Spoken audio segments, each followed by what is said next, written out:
إن الحمد لله نحمده ونستعينه ونستغفره ونؤمن به ونتوكل عليه ونعوذ بالله من شرور أنفسنا ومن سيئات أعمالنا من يهده الله فلا مضل له ومن يضلل فلا هادي له وأشهد أن لا إله إلا الله وحده لا شريك له وأشهد أن نبينا محمدا عبده ورسوله أرسله بالهدى ودين الحق ليظهره على الدين كله ولو كره المشركون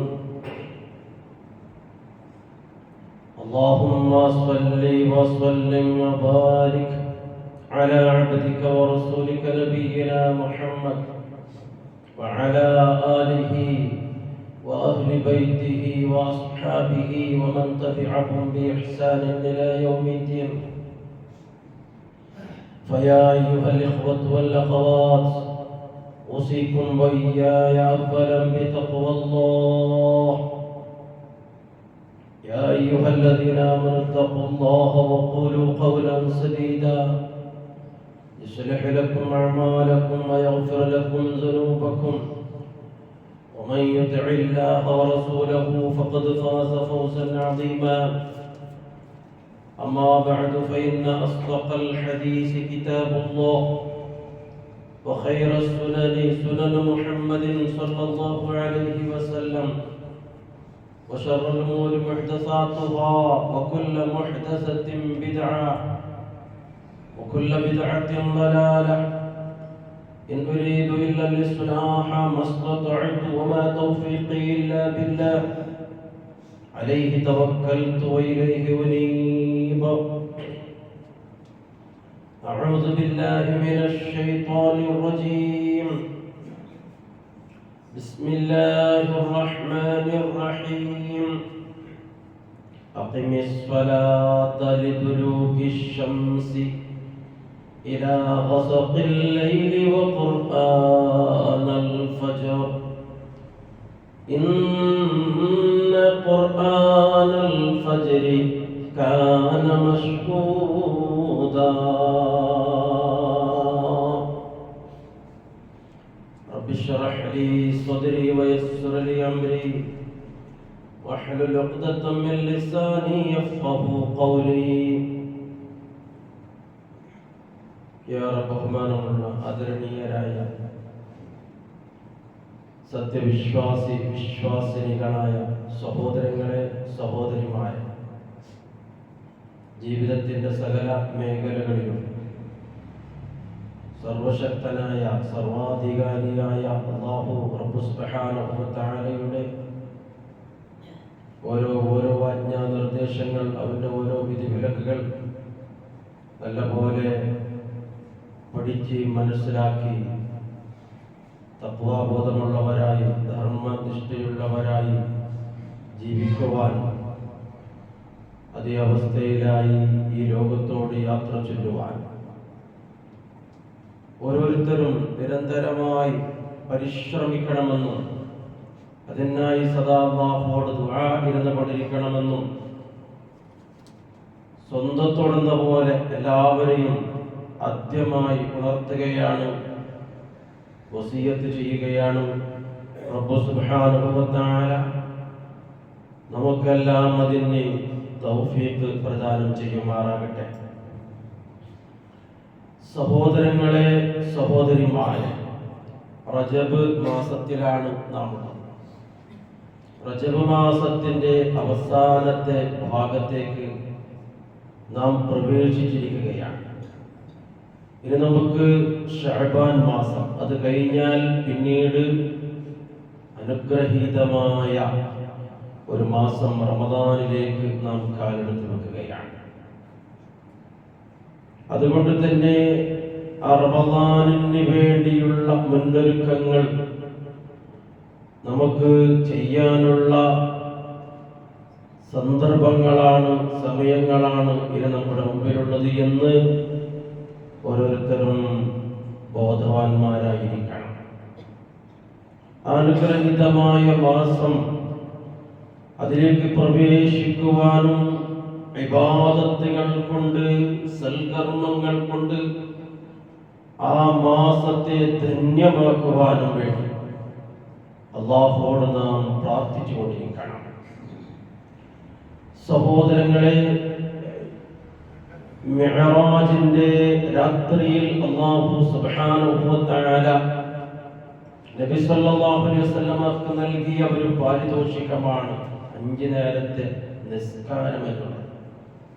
മിഅ്റാജുമായി ബന്ധപ്പെട്ട് ഈ മാസത്തെ നാം ചരിത്രത്തിൽ കാണുന്നു. അഭിപ്രായ വ്യത്യാസമുണ്ടെങ്കിലും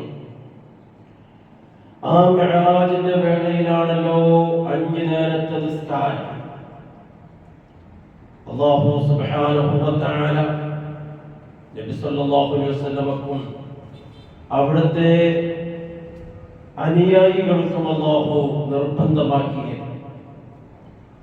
അതുകൊണ്ട് തന്നെ നമ്മുടെ നിത്യ ജീവിതത്തിൽ വളരെയേറെ പ്രാധാന്യമർഹിക്കുന്ന 5 നേരത്തെ നിസ്കാരത്തെ കുറിച്ച് ചില കാര്യങ്ങൾ, വളരെയേറെ നാം അറിഞ്ഞിരിക്കേണ്ട ചില കാര്യങ്ങളാണ് ഇന്നത്തെ ഖുത്ബയിൽ ഏതാനും മിനിറ്റുകൾ സംവദിക്കാൻ ഞാൻ ഉദ്ദേശിക്കുന്നത്.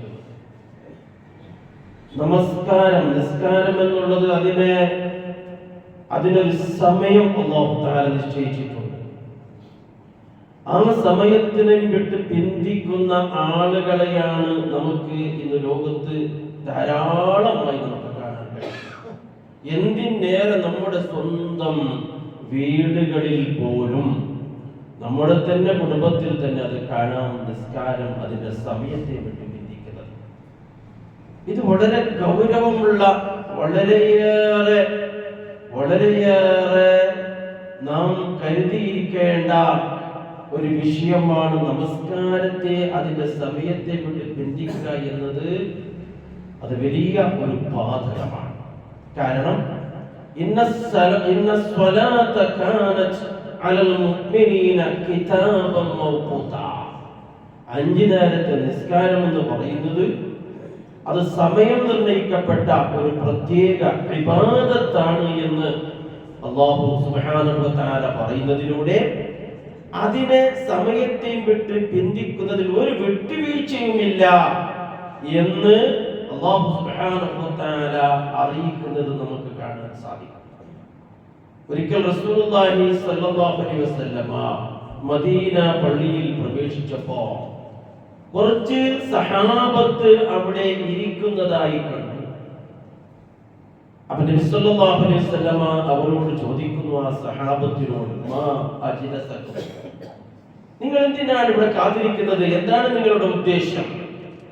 അപ്പോ ആ സഹാബത്ത് മറുപടി നൽകി, ജലസ്ന നന്തദിറു സ്വലാത്ത യാ റസൂലല്ലാഹ്, ഞങ്ങൾ നിസ്കാരത്തെ കാത്തിരിക്കുകയാണ് നബിയേ.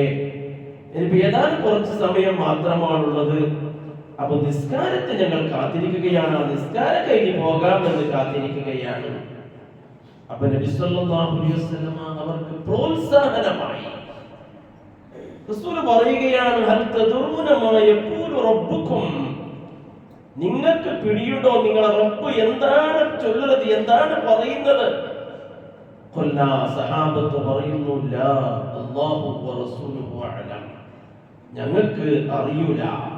അല്ലാഹുവിനും പിന്നെ അല്ലാഹുവിന്റെ വഹയി വരുന്ന റസൂലിനും മാത്രമാണ് അറിയുക.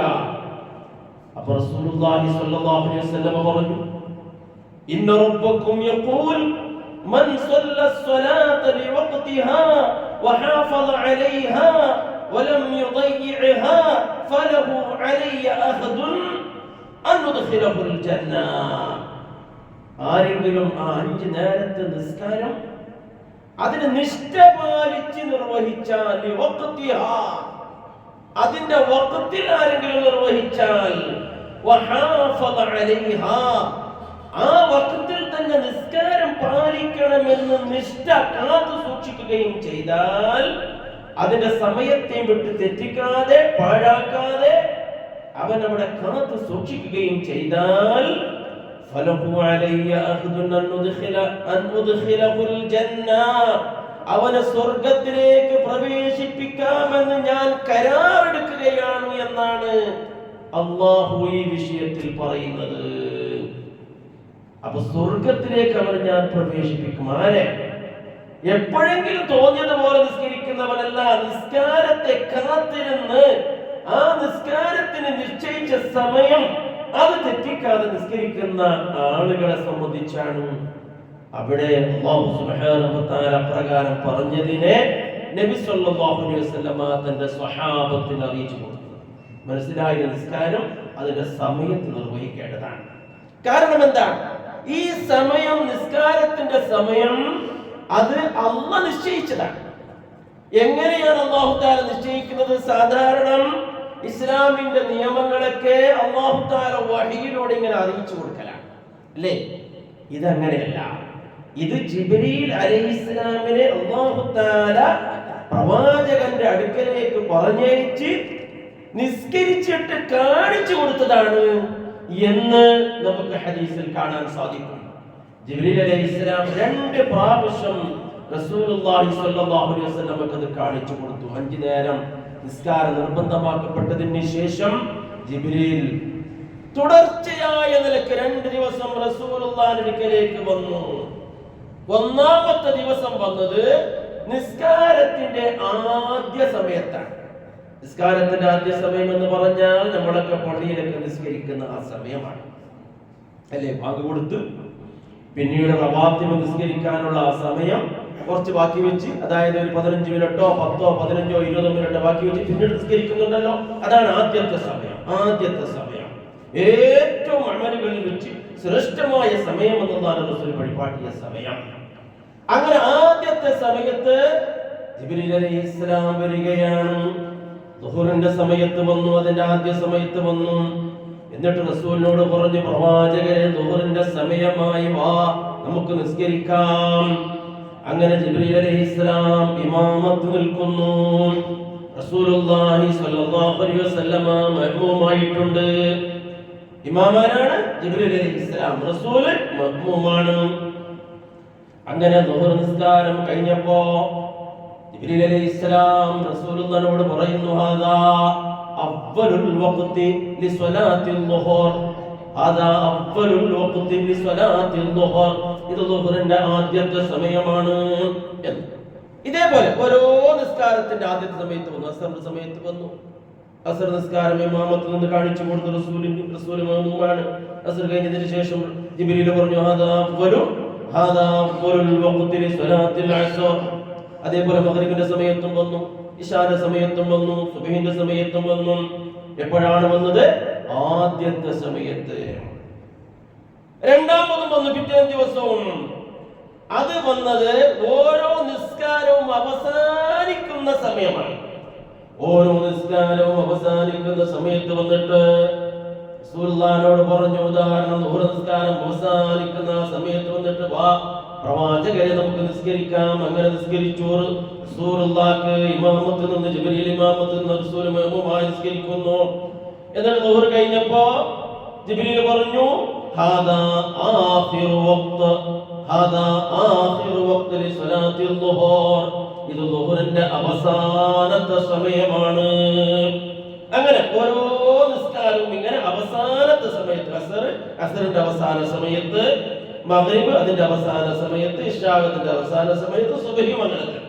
എന്നിട്ട് റസൂലുള്ളാഹി സ്വല്ലല്ലാഹു അലൈഹി വസല്ലമയോട് ഇങ്ങനെ കാണിച്ചു കൊടുത്തതിന്റെ ശേഷം, അപ്പോ തുടക്കത്തിന്റെയും ഒടുക്കത്തിന്റെയും 2 സമയവും കാണിച്ചു കൊടുത്തു. 2 സമയവും കാണിച്ചു കൊടുത്തതിന് ശേഷം ജിബ്രീൽ അലൈഹിസ്സലാം പറയുകയാണ് റസൂലിനോട്, മാ ബൈന ഹാദൈനിൽ വഖ്തിൽ അവ്വലി വൽ വഖ്തിസ് സാനി വഖ്തുൻ ലിഅദാഇ സ്വലവാത്തിൽ മഫ്റൂദാ. പ്രവാചകരെ, 2 ദിവസമായി നിങ്ങൾക്ക് ഞാൻ കാണിച്ചു തന്നല്ലോ. ആദ്യത്തെ സമയവും അവസാനത്തെ 2ാമത്തെ സമയവും ഞാൻ കാണിച്ചു തന്നല്ലോ. 5 നേരത്തെ ഫർളാക്കപ്പെട്ട നിസ്കാരം ആ 2 സമയങ്ങളുടെ ഇടയിൽ നിർവഹിച്ചു തീർക്കണം. ആ 2 സമയങ്ങളുടെ ഇടയിൽ അത് പൂർത്തിയാക്കി തീർക്കണം.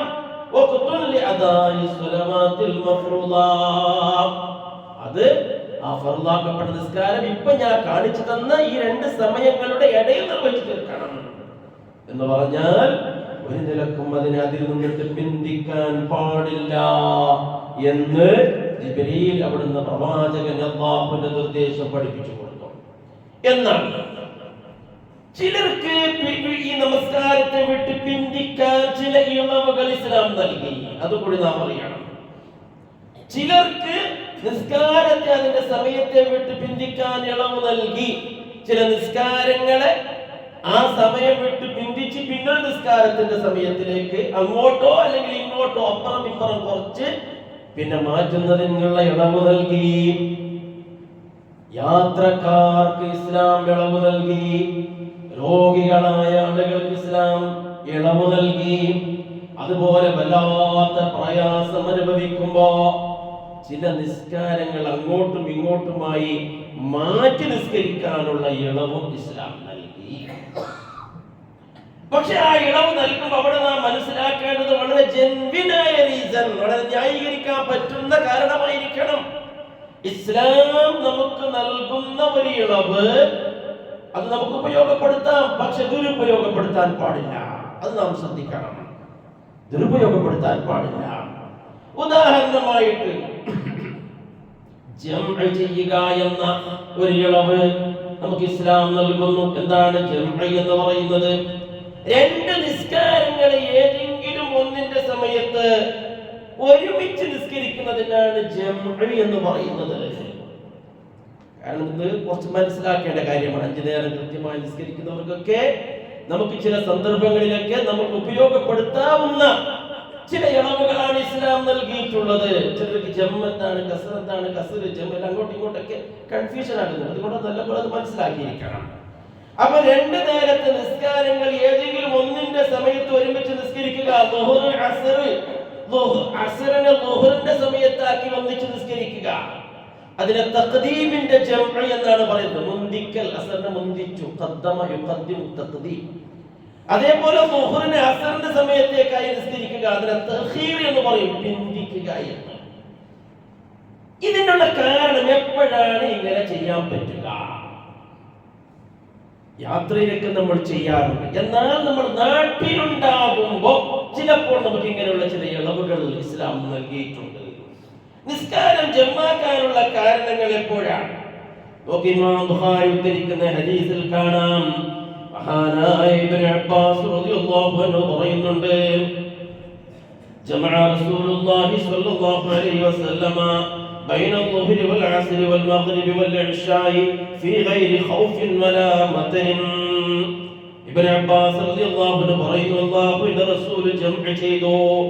ളുഹ്റിന്റെയും ഇടയിൽ, ളുഹ്റിന്റെയും അസ്റിന്റെയും ഇടയിൽ ജംഅ് നിസ്കരിച്ചു.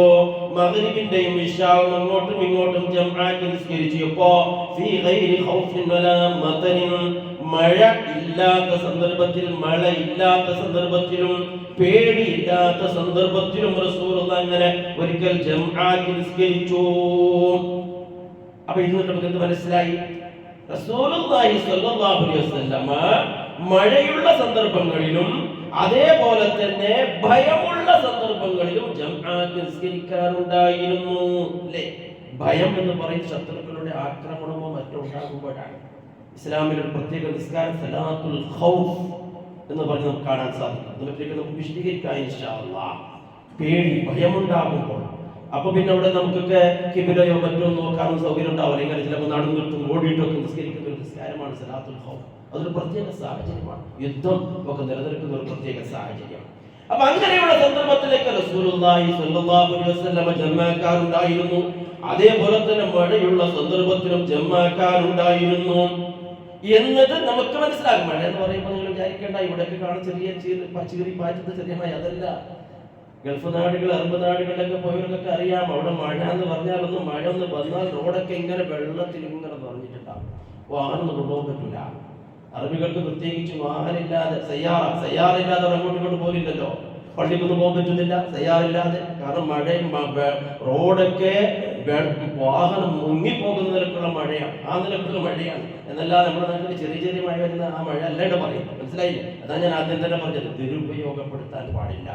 ഇസ്ലാം നമുക്ക് നൽകുന്ന ഇളവ് അതിനെ ന്യായീകരിക്കാൻ പറ്റുന്ന കാരണങ്ങൾ ഉണ്ടാക്കുമ്പോൾ മാത്രമാണ്. അപ്പൊ സഹാബത്ത് ഇതിനെ പറ്റി ഇബ്നു അബ്ബാസ് റളിയല്ലാഹു അൻഹുവോട് ചോദിക്കുകയാണ്, ഇങ്ങനെ റസൂലുള്ള മഴ ഇല്ലാത്ത സന്ദർഭത്തിൽ ഭയമില്ലാത്ത സന്ദർഭത്തിലും നിസ്കരിച്ചു എന്ന് പറഞ്ഞല്ലോ, അതിനെപ്പറ്റി അവർ ചോദിക്കുന്നു, എന്തുകൊണ്ടാണ് നബി അങ്ങനെ ചെയ്തത്? അതിന് മഹാനായ ഇബ്നു അബ്ബാസ് റളിയല്ലാഹു അൻഹു മറുപടി പറയുന്നു, കൈലാ യുഹ്രിജ ഉമ്മതഹു, ഈ ഉമ്മത്ത് ബുദ്ധിമുട്ടിലാകാതിരിക്കാൻ വേണ്ടിയാണ്, ബുദ്ധിമുട്ടിലാകാതിരിക്കാൻ വേണ്ടിയാണ്.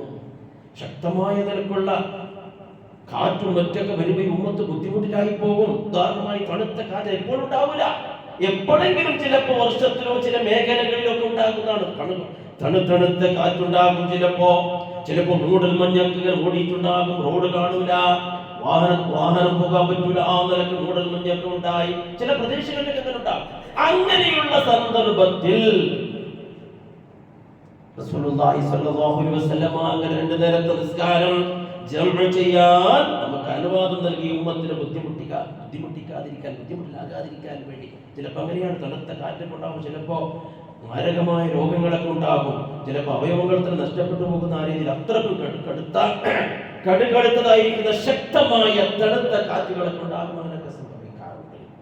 അവ ബുദ്ധിമുട്ടാകാതിരിക്കാൻ വേണ്ടിയാണ് നബി സല്ലല്ലാഹു അലൈഹി വസല്ലം അങ്ങനെയും ഒരു മാതൃക ജീവിതത്തിൽ കാണിച്ചത് എന്ന് മഹാനായ ഇബ്നു അബ്ബാസ് റളിയല്ലാഹു അൻഹുവോട് വിശദീകരിക്കുന്നത് കാണാം.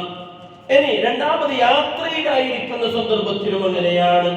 റസൂലുള്ളാഹി സ്വല്ലല്ലാഹു അലൈഹി വസല്ലം നബി അബ്ദുല്ലാഹി ഇബ്നു ഉമർ പറയുകയാണ്, നബി സ്വല്ലല്ലാഹു അലൈഹി വസല്ലം യജ്മഉ ബൈനൽ മഗ്രിബി വൽ ഇശാഇ ഇദാ ജദ്ദ ബിഹി സയ്യം. റസൂലുള്ളാഹി സ്വല്ലല്ലാഹു അലൈഹി വസല്ലം യാത്രയിലായിരിക്കുമ്പോൾ മഗ്രിബിന്റെയും ഇശാഇന്റെയും ഇടയിൽ ജംഉ ചെയ്യാറുണ്ടായിരുന്നു. അതുപോലെ ദുഹറിന്റെയും അസ്റിന്റെയും ഇടയിൽ ഇതൊക്കെ നമ്മൾ ചെയ്യാറുണ്ട് അല്ലേ യാത്രയിൽ.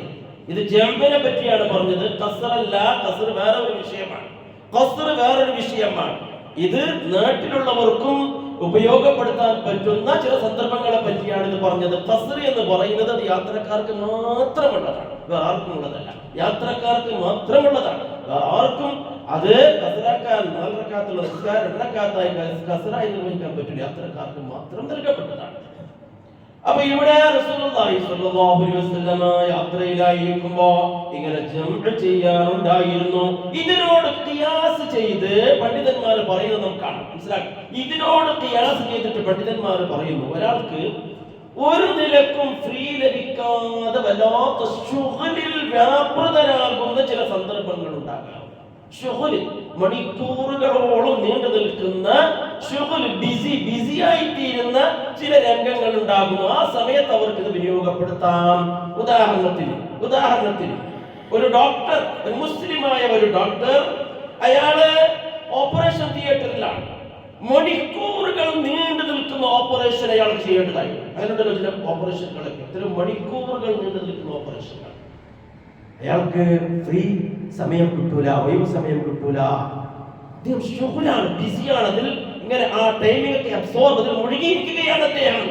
അങ്ങനെയുള്ള സന്ദർഭത്തിൽ അവർക്ക് എന്ത് ചെയ്യാം? ജംഉ ചെയ്യാം. ളുഹർ, അസ്ർ അല്ലെങ്കിൽ മഗ്രിബ്, ഇശാ അവർക്ക് ജംഉ ചെയ്യാം. അതേപോലെ തന്നെ വിദ്യാർത്ഥി, പരീക്ഷ എഴുതുന്ന വിദ്യാർത്ഥി, ആ വിദ്യാർത്ഥിക്ക് ഒഴിവ് കിട്ടുന്നില്ല. ഒരു പരീക്ഷ കഴിഞ്ഞാൽ മറ്റൊരു പരീക്ഷ, മണിക്കൂറുകൾ നീണ്ടു നിൽക്കുന്ന പരീക്ഷ എഴുതുന്ന വിദ്യാർത്ഥി, ആ വിദ്യാർത്ഥിക്കും അവിടെ നിസ്കാരം 2 നേരത്തെ നിസ്കാരം ജമാഅത്ത് നിർവഹിക്കാം. അതേപോലെ തന്നെ ഇന്റർവ്യൂവിനൊക്കെ ഒരു ഉദാഹരണം പറഞ്ഞതാണ്. ഇന്റർവ്യൂവിനൊക്കെ പോകുന്ന ചില സന്ദർഭം മണിക്കൂറുകൾ നീണ്ടു നിൽക്കുന്ന ഇന്റർവ്യൂകളൊക്കെ ഉണ്ടാകും. അങ്ങനെയുള്ള സന്ദർഭം, അതായത് വല്ലാത്ത ബുദ്ധിമുട്ട്, വല്ലാത്ത ശുഗ്ല് ഉണ്ടാകുന്ന ആ സന്ദർഭത്തിൽ ഇങ്ങനെ ജംഉ ചെയ്യാമെന്ന് പണ്ഡിതന്മാർ അതിനോട് ഖിയാസ് ചെയ്തതായി നമുക്ക് കാണാൻ സാധിക്കും. പക്ഷേ ഇവിടെ ഞാൻ വീണ്ടും ഉണർത്തുന്നു, സാഹചര്യം നമുക്ക് നീതീകരിക്കാൻ പറ്റുന്നതായിരിക്കണം. വെറുതെ ഒരു കാരണവുമില്ലാതെ ഇങ്ങനെ ചെയ്യാൻ പാടില്ല.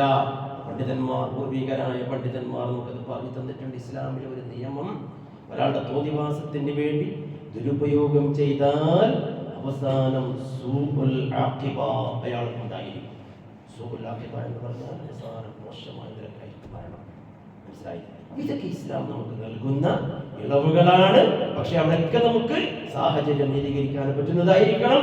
അല്ലാഹു സുബ്ഹാനഹു വ തആല നമുക്ക് നിർബന്ധമാക്കിയ നിസ്കാരം അത് വളരെ കൃത്യനിഷ്ഠയോട് കൂടി നിർവഹിക്കുന്ന യഥാർത്ഥ മുത്തഖീങ്ങളിൽ അല്ലാഹു നമ്മെ ഉൾപ്പെടുത്തുമാറാകട്ടെ. അഖൂലു ഖൗലി ഹാദാ അസ്തഗ്ഫിറുല്ലാഹൽ അസീം ലി വലക്കും വഅസ്തഗ്ഫിറുനി വഅൻകും വഅൻ ജമീഇൽ മുസ്ലിമീന വൽ മുഅ്മിനീന അജ്മഈൻ ഫസ്തഗ്ഫിറൂഹു ഇന്നഹു ഹുവൽ ഗഫൂറുർ റഹീം.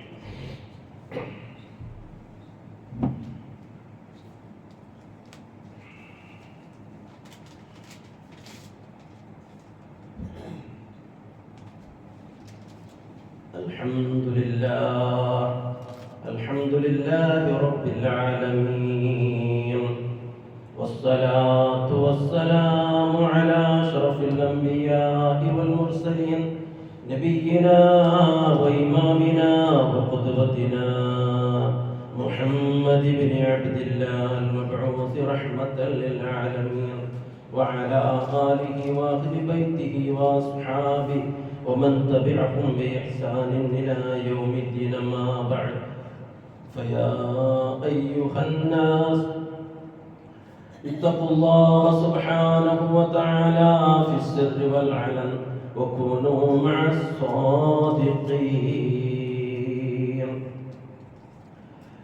സഹോദരങ്ങളെ, സഹോദരിമാരെ, നിസ്കാരവുമായി ബന്ധപ്പെട്ട് അല്ലാഹുവിന്റെ അടുക്കൽ നാളെ പരലോകത്ത് വിശ്വാസത്തിന് ശേഷം ആദ്യമായി വിചാരണ നടത്തുന്ന നിസ്കാരം. അതുമായി ബന്ധപ്പെട്ട് നാം അറിഞ്ഞിരിക്കേണ്ട കുറച്ച് കാര്യങ്ങളാണ് ഇവിടെ നാം വിശദീകരിച്ചത്. ജംഉമായി ബന്ധപ്പെട്ട് കുറച്ച് കാര്യങ്ങൾ. ഖസ്ർ എന്ന് പറഞ്ഞാൽ 4 റക്അത്തുള്ള നിസ്കാരം 2 റക്അത്തായി നിർവഹിക്കുക. ഇതിനെയാണ് ഖസ്ർ എന്ന് പറയുന്നത്. ഇത് അല്ലാഹു നമുക്ക് അനുവദിച്ചിട്ടുള്ള പരിശുദ്ധ ഖുർആനിൽ കാണാം. وإذا ضربتم في الأرض فليس عليكم جناح أن تقصروا من الصلاة. സൂറത്ത് നിസാഇന്റെ 101-ാമത്തെ ആയത്തിൽ കാണാം, നിങ്ങൾ ഭൂമിയിൽ യാത്ര ചെയ്യുന്നതായാൽ നിസ്കാരം നിങ്ങൾക്ക് ചുരുക്കുന്നതിന് തെറ്റില്ല എന്നാണ്. ആ നിസ്കാരം നിങ്ങൾക്ക് ചുരുക്കാനുള്ള ഇളവ് അല്ലാഹു നമുക്ക് നൽകിയിരിക്കുന്നു. ആ ഇളവ് റസൂലുള്ളാഹി സ്വല്ലല്ലാഹു അലൈഹി വസല്ലം തന്റെ യാത്രയിൽ ഉപയോഗിച്ചിട്ടുണ്ട്. കാരണം റസൂലുള്ളാഹി സ്വല്ലല്ലാഹു അലൈഹി വസല്ലം തന്റെ സഹാബത്തിനോട് പറഞ്ഞു, അല്ലാഹു നമുക്ക് നൽകുന്ന ഇളവ് അതൊരു സദഖ പോലെയാണ്. നിങ്ങൾ 2 കൈ നീട്ടി നിങ്ങൾ മുറുകെ പിടിക്കുക. അതുകൊണ്ട് ഏത് യാത്രയിലും റസൂലുള്ളാഹി സ്വല്ലല്ലാഹു അലൈഹി വസല്ലം 4 റക്അത്തുള്ള നിസ്കാരം 2 റക്അത്തായി കസ്റായിട്ട് നിസ്കരിച്ചു. മഹാനായ ഉമർ റളിയല്ലാഹു അൻഹു മകൻ അബ്ദുല്ലാഹി ഇബ്നു ഉമർ പറയുകയാണ്, അദ്ദേഹം പറയും, ഞാൻ അല്ലാഹുവിന്റെ റസൂലിന്റെ കൂടെ എല്ലാ യാത്രയിലും ഞാൻ ഉണ്ടായിരുന്നു. റസൂലുള്ളാഹിന്റെ കൂടെ എല്ലാ യാത്രയിലും സഹിബത്തു റസൂലല്ലാഹ് ഫീ അസ്ഫാരിഹി ഫകാന ലാ യസീദു ഫീ സഫരി അലാ റക്അതൈൻ. സഫറിൽ റസൂലുള്ളാഹി സ്വല്ലല്ലാഹു അലൈഹി വസല്ലം 2 റക്അത്ത് 4 റക്അത്തുള്ളതിനെ 2 റക്അത്തായിട്ടാണ് നിസ്കരിച്ചിരുന്നത്. അതിൽ അധികരിപ്പിച്ചിട്ടില്ല. പിന്നീട് റസൂലുള്ളാഹി വഫാത്തായതിനു ശേഷം അബൂബക്കർ റളിയല്ലാഹു അൻഹുവിന്റെ കൂടെ ഞാൻ യാത്ര ചെയ്തു. ആര് പറയുന്നു? അബ്ദുല്ലാഹി ഇബ്നു ഉമർ റളിയല്ലാഹു അൻഹുവിന്റെ മകൻ. അബൂബക്കറിന്റെ കൂടെ ഞാൻ യാത്ര ചെയ്തിട്ടുണ്ട് സഫറിൽ. എന്റെ സ്വന്തം ബാപ്പയായ ഉമർ റളിയല്ലാഹു അൻഹുവിന്റെ കൂടെ ഞാൻ യാത്ര ചെയ്തിട്ടുണ്ട്. ഉസ്മാൻ റളിയല്ലാഹു അൻഹുവിന്റെ കൂടെ ഞാൻ യാത്ര ചെയ്തിട്ടുണ്ട്. അവരെല്ലാം അപ്രകാരമാണ് ചെയ്തത്. അതുകൊണ്ട് യാത്രയിൽ ഖസ്ർ തന്നെയാണ് വേണ്ടത്. അതാണ് നല്ലത്. നിർബന്ധമാണ് എന്ന് പറഞ്ഞവർ തന്നെയുണ്ട്. പക്ഷെ ഭൂരിഭാഗം പണ്ഡിതന്മാരും പറയുന്നത് യാത്രയിൽ ഖസ്റാക്കലാണ് നല്ലത്. കാരണം ഹബീബായ റസൂൽ യാത്രയിലുടനീളം ഖസ്റാക്കിയിരുന്നു. മനസ്സിലായില്ലേ? പിന്നെ റസൂലുള്ളാഹി സ്വല്ലല്ലാഹു അലൈഹി വസല്ലം ഈ റവാത്തിബ് നിസ്കാരം യാത്രയിൽ നിർവഹിച്ചിരുന്നില്ല. അതും റസൂലുള്ളാഹിന്റെ ഒരു ചര്യ തന്നെയാണ്. ഫർദിന്റെ മുമ്പും പിമ്പുമായ റവാത്തിബ് ഉണ്ടല്ലോ. ദുഹറിന്റെ മുമ്പ് 4 റക്അത്ത്, ശേഷം 2 റക്അത്ത്, അതേപോലെ തന്നെ മഗ്രിബിന്റെ ശേഷം 2 റക്അത്ത്, ഇശാന്റെ ശേഷം 2 റക്അത്ത്, സുബ്ഹിക്ക് മുമ്പ് 2 റക്അത്ത് ഒക്കെ പറഞ്ഞിട്ട് റവാത്തിബ് നിസ്കാരം റസൂലുള്ളാഹി സ്വല്ലല്ലാഹു അലൈഹി വസല്ലം യാത്രയിൽ ഒഴിവാക്കിയിരുന്നു. പക്ഷേ 2 റവാത്തിബ് ഒഴിവാക്കിയിരുന്നില്ല. അതാണ് മനസ്സിലാക്കുന്നത്. യാത്രയിലും റസൂൽ നിസ്കരിച്ചു. അതേതാണ്? ഫജ്റിന് മുമ്പുള്ള 2 റക്അത്ത്, സുബ്ഹിക്ക് മുമ്പുള്ള 2 റക്അത്ത് നിസ്കാരം യാത്രയിലും റസൂൽ ഒഴിവാക്കിയിട്ടില്ല. അതുകൊണ്ട് ഫജ്റിന് മുമ്പുള്ള 2 റക്അത്ത് നിസ്കാരം നിസ്കരിക്കണം. അതേപോലെ മറ്റൊന്ന് വിത്ർ നിസ്കാരം. ചിലരൊക്കെ മനസ്സിലാക്കിയത് വിത്ർ എന്ന് പറഞ്ഞാൽ റമദാനിൽ മാത്രമേ ഉള്ളതാണ്. റമദാനിലെ കൂട്ടരെ എല്ലാ സമയത്തും വിത്ർ നിർബന്ധമാണ് എന്ന് വരെ പറഞ്ഞ പണ്ഡിതന്മാരുണ്ട്. മനസ്സിലായില്ലേ? ഇശാന്റെ ശേഷം അത് ഏറ്റവും കുറഞ്ഞത് ഒരു റക്അത്തെങ്കിലും നിസ്കരിക്കണം, അധികമായാൽ 11 റക്അത്ത്. ഇതാണ്. അപ്പൊ ഈ ഇത്രയും ഈ വിത്ർ നിസ്കാരവും അതുപോലെ തന്നെ ഫജ്റിന്റെ റാത്തിബത്തും റവാത്തിബും റസൂലുള്ളാഹി സ്വല്ലല്ലാഹു അലൈഹി വസല്ലം തങ്ങൾ ഒഴിവാക്കിയിരുന്നില്ല എന്ന് നമുക്ക് ഹദീസുകളിൽ കാണാൻ സാധിക്കും. പിന്നീട് ഒരുപാട് ഈ വിഷയവുമായി നമുക്ക് അറിയാനുള്ളത് യാത്ര എന്ന് വെച്ചിട്ടുണ്ടെങ്കിൽ എത്രയാണ്, എത്ര ദൂരമൊക്കെ വേണം ചോദിക്കുന്ന ചോദ്യമാണ് ചില ആളുകളൊക്കെ. ഹദീസിലൊക്കെ നമുക്ക് കാണാം റസൂലുള്ളാഹി സ്വല്ലല്ലാഹു അലൈഹി വസല്ലം തങ്ങൾ നിർദ്ദേശിക്കുന്നത് 4 ബുർദിനേക്കാൾ കുറഞ്ഞ ദൂരമുള്ളപ്പോൾ നിങ്ങൾ കസറാക്കരുത്. 4 ബുർദി എന്ന് പറഞ്ഞാൽ, ഒരു ബുർദി എന്ന് പറഞ്ഞാൽ 20 കിലോമീറ്റർ. അപ്പൊ 4 ബുർദി എന്ന് പറഞ്ഞാൽ 80 കിലോമീറ്റർ. അപ്പൊ ഏകദേശം 80 കിലോമീറ്റർ ദൂരത്തോളമുള്ള വഴി ദൂരമുള്ള സന്ദർഭത്തിലാണ് ഇങ്ങനെ ഈ കസ്ർ നിസ്കാരം ചുരുക്കുക. അല്ലാത്തടത്തോളം അവിടെ ചെറിയ ഏതെങ്കിലും വഴി ദൂരം പോയാൽ അവിടെ കസ്ർ ചെയ്യാൻ പറ്റൂല. ഇതൊരു അഭിപ്രായമാണ്. വേറെ ചില അഭിപ്രായങ്ങളൊക്കെ ഉണ്ട്. അതേപോലെ തന്നെ എത്ര ദിവസം വരെ ഇത് നീട്ടിക്കൊണ്ടു പോകാം എന്നതിലും പണ്ഡിതന്മാർക്ക് അഭിപ്രായമുണ്ട്. ഇതൊക്കെ ഹദീസിനെ അടിസ്ഥാനമാക്കിയിട്ടാണ് റസൂലുള്ളാഹി സ്വല്ലല്ലാഹു അലൈഹി വസല്ലം യാത്രയിൽ 19 ദിവസത്തോളം കസറാക്കിയതായിട്ട് ഹദീസിൽ കാണാൻ സാധിക്കും. സഹാബത്ത് പറയുന്നു, ഞങ്ങളും അങ്ങനെ റസൂലുള്ളാഹിന്റെ കൂടെ യാത്രയിൽ 19 ദിവസത്തോളം കസറാക്കിയിരുന്നു, പിന്നെ ഞങ്ങൾ പൂർത്തിയാക്കാറുണ്ടായിരുന്നു എന്നൊക്കെ ഹദീസുകളിൽ നമുക്ക് കാണാൻ സാധിക്കും. ഇതിലൊക്കെ പല അഭിപ്രായ പണ്ഡിതന്മാർക്ക് ഒരുപാട് ചർച്ച ചെയ്തിട്ടുണ്ട്. ഇതൊക്കെ സമയമില്ലാതെ വിശദീകരിക്കാൻ. ഇനി നമ്മൾ യാത്രയിലാകുമ്പോൾ നാം കസ്റായി നിസ്കരിക്കുമ്പോ അല്ലെങ്കിൽ ജമ്മു കസ്റായി നിസ്കരിക്കുമ്പോ അവിടെ പൂർത്തിയായി നിസ്കരിക്കുന്ന ആളുടെ പിന്നാലെ കൂടിയാൽ നാം എന്ത് ചെയ്യണം? അപ്പൊ നമ്മൾ പൂർത്തിയാക്കണം. അപ്പൊ അവിടെ പിന്നെ നമ്മൾക്ക് കസറാക്കാൻ പറ്റൂല. ഒരു ഇമാമിന്റെ കൂടെ നാം നിസ്കരിക്കുമ്പോ, ഉദാഹരണമായിട്ട് നമ്മൾ യാത്രയിലാണ്, പള്ളിയിലേക്ക് വന്നു, അവിടെ ഇമാമു ജമാഅത്ത് നടക്കുന്നുണ്ട്, നമ്മൾ എന്ത് വേണം? ഇമാമു ജമാഅത്തിൽ ചേരലാണ് നല്ലത്. അതാണ് ഏറ്റവും ശ്രേഷ്ഠതയുള്ളത്. ഇമാമു ജമാഅത്തിന് കൂലി കിട്ടുമല്ലോ. ഇപ്പൊ ഉദാഹരണമായിട്ട് അസർ നിസ്കാരമാണ് നിസ്കരിക്കുന്ന വിചാരിച്ചോളി. ഒരാളെന്ത് ചെയ്യുന്നുണ്ട്? ഞാൻ യാത്രക്കാരല്ലോ, 2 നിസ്കാരം വിട്ടാൻ പറ്റുമോ? പറ്റൂല. ഇമാം നിസ്കരിക്കുന്നത് പോലെ ആ നിസ്കാരം അത്ര നിസ്കരിക്കണം. കാരണം റസൂൽ പറഞ്ഞു, ഇദാ ഇന്നമാ ജുഇലൽ ഇമാം ലിയുതമ്മ ബിഹി. ഇമാം നിശ്ചയിക്കപ്പെട്ടത് പരിപൂർണമായി അദ്ദേഹത്തെ പിൻപറ്റാനാണ്. അതുകൊണ്ട് യാത്രക്കാർ ഒരു ജമാഅത്തിൽ പങ്കെടുക്കുമ്പോൾ പൂർണ്ണമായി അവിടെ നിസ്കരിക്കണം. മനസ്സിലായില്ലേ? പൂർണ്ണമായി നിസ്കരിക്കണം. ഉദാഹരണമായിട്ട് ഇപ്പൊ നിസ്കാരം ഈ കസ്ർ ജമ്മക്ക് ആദ്യ സന്ദർഭത്തിൽ തർത്തീബ് ഉണ്ടായിരിക്കണം. ആദ്യം ദുഹർ, പിന്നെ അസ്ർ. മനസ്സിലായില്ലേ? അസ്ർ ആദ്യം നിസ്കരിക്കാൻ, പിന്നെ ദുഹർ, അത് പറ്റൂല. തർത്തീബ് നിർബന്ധമാണ് നിസ്കാരത്തിൽ. ആദ്യം ദുഹർ, പിന്നെ അസ്ർ, അതേപോലെ ആദ്യം മഗ്രിബ്, പിന്നെ ഇശാ. സപ്പോസ് ഒരു പള്ളിയിൽ ഒരു ഇമാമ് അസ്ർ നിസ്കാരത്തിലാണെന്ന് വിചാരിച്ചോളി. അപ്പൊ നമ്മൾ എന്താണ് നിയത്ത് വെക്കേണ്ടത്? അസ്ർ എന്താണോ? അല്ല, നമ്മൾ ദുഹർ തന്നെയാണ് നിയത്ത് വെക്കേണ്ടത്. നമ്മൾ ദുഹർ തന്നെ നിയത്ത് വെച്ചിട്ട് എന്താക്കണം? ഇമാമിന്റെ പിന്നാലെ കൂടണം. ഇമാം സലാം വീട്ടിയതിനു ശേഷം നമ്മൾ എന്താക്കണം? 4 റക്അത്ത് കിട്ടിയാൽ ഓക്കെ. ഇനി ബാക്കി റക്അത്ത് ഉണ്ടെങ്കിൽ, ഉദാഹരണമായിട്ട് 2 റക്അത്തിലാണ് ചേർന്നതെങ്കിൽ, പിന്നെ 2 റക്അത്താണ് നമുക്ക് ഇമാമിന്റെ കൂടെ കിട്ടുന്നെങ്കിൽ, ഇമാം സലാം വിട്ട് നമ്മൾ സലാം വിട്ടല്ല വേണ്ടത്. യാത്രക്കാരനാണ് 2 റക്അത്ത് അല്ല, പിന്നെ നമ്മൾ എഴുന്നേറ്റിട്ട് ബാക്കി 2 റക്അത്ത് പൂർത്തിയാക്കണം. കാരണം പൂർണ്ണമായി നിസ്കരിക്കുന്നവന്റെ പിന്നാലെ കൂടിയാൽ പൂർത്തിയാക്കണം എന്നതാണ് നമുക്ക് പ്രവാചകൻ പഠിപ്പിച്ചു തന്നത്. ഇതൊക്കെ ചില നാം മനസ്സിലാക്കിയിരിക്കേണ്ട ചില വിഷയങ്ങളാണ് നിസ്കാരവുമായി ബന്ധപ്പെട്ട്. ഈ കുറെ കാര്യങ്ങളൊക്കെ നമുക്ക് മനസ്സിലാക്കാനുണ്ട്. സാന്ദർഭികമായി നമുക്ക് ഇൻഷാ അല്ലാഹ് ഇതൊക്കെ നമുക്ക് മനസ്സിലാക്കാം. റബ്ബ് സുബ്ഹാനഹു വ തആല നാളെ പരലോകത്ത് നിസ്കാരത്തിന്റെ കാര്യത്തിൽ വിചാരണ ചെയ്യുമ്പോൾ പരിപൂർണമായ നിലയ്ക്ക് വിജയം വരിക്കുന്ന വിഭാഗത്തിൽ അല്ലാഹു തആല നമ്മൾ ഉൾപ്പെടുത്തുമാറാകട്ടെ. നമ്മെയും നമ്മുടെ കുടുംബത്തെയും നിസ്കാരം കൃത്യമായി നിർവഹിക്കുന്നവരിൽ അല്ലാഹു നമ്മൾ ഉൾപ്പെടുത്തുമാറാകട്ടെ.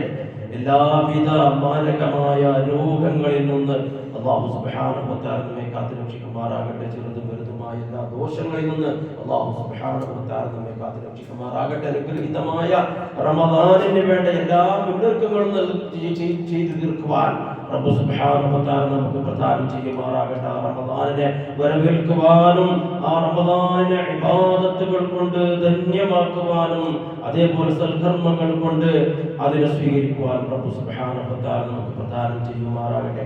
اللهم اغفر للمؤمنين والمؤمنات والمسلمين والمسلمات الأحياء منهم والأموات إنك مجيب الدعوات ويا قاضي الحاجات.